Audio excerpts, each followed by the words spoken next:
Hello, traders. FX Pip Collector here. Today is Wednesday, June 26th, and I'm going to be analyzing the pound yen starting on the monthly time frame, working my way down to the 1 hour.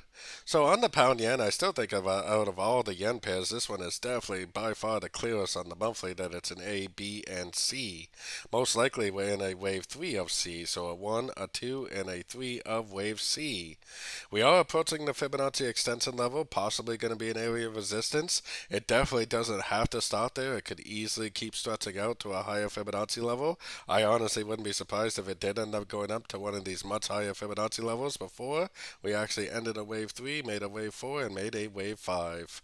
So in a way, it's taking it down to the weekly time frame. Definitely still in a wave 3. Definitely no break or structure to the downside. No lower high. No Fibonacci bounce yet. No reason at all whatsoever to say this wave 3 is over. And really, it doesn't take much of a trading genius to realize how important it is right now to be looking for longs and an uptrend on shorter time frames on basically every single yen pair.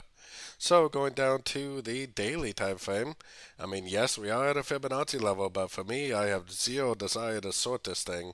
I am definitely looking for longs. It doesn't have to stop at this Fib level. It could easily just keep pushing past. If it does go down, if it does start breaking structure, then okay, that's a different story. But until it does that, I am definitely looking for longs on shorter time frames. Going down to the 4 hour time frame, does look like a trend that could be getting close to being over. And if, these Fibonacci levels are definitely areas of support and resistance for me. So I'm definitely looking at this as possibly being an area of a pullback. If it does go down and start breaking structure very impulsively, and then at the end of a pullback, I could definitely justify going short then. But there's no guarantee that it's even going to do this. It could so easily just make a tiny little pullback and then blow right through there and just keep on trending up. I personally am definitely looking for longs, at least until we get a break of structure on the 4 hour, preferably daily time frame to the downside. Going down to the 1 hour time frame, like I said, I mean, if you were looking for nothing but longs, at the end of three-way pullbacks, which there is a ton of three-way pullbacks inside here. 1, 2, 3 waves down. 1, 2, 3 waves down. 1, 2, 3 waves down. Even down here, 1, 2, 3 waves down. 1, 2, 3 waves down. 1, 2, 3 waves down.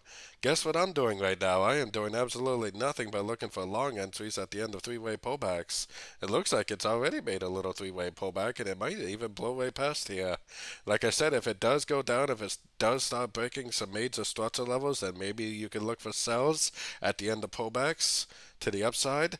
But I personally think the only strategy for every single yen pair is to be looking for long entries at the end of three-way pullbacks for what could be the continuation of this uptrend.